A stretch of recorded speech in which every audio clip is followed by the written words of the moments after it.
In my series of the 4 dark arts of professional betting, the first dark art is the art of edge identification. It's knowing exactly how and why we have an edge in the gambling arena, in exchanges, at bookmakers. Why do we have an edge? And we sat down and we identified 5 individual edges in gambling that we were going to target. Maybe you have more, maybe you have fewer, but these are the 5 that we had. The first one, fairly obvious, concessions. We're not talking about a £5 free bet, but things like triple odds for a single winner in Lucky 15s, double delight, hat-trick heaven. They can take neutral EV bets or maybe slightly positive EV bets, turn them into really positive EV bets. So the first edge is concessions. The second edge is pricing stuff up ourselves.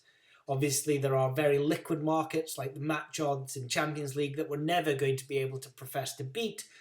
But there are markets that we can build up probability distributions, price up ourselves. So that is edge number 2.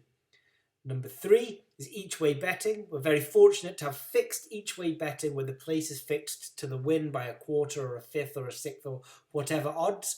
And there isn't a market that exists where there is a fixed linear relationship between the win and the place part of the bet. And so because of that fact, we will always find an edge. The trick is finding it consistently and knowing where to look.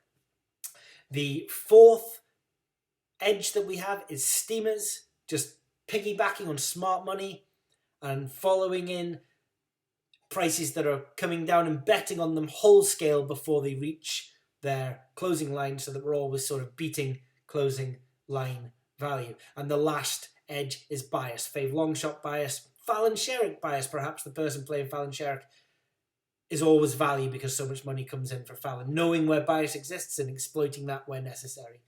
These are the 5 edges that we have in the dark art of edge identification.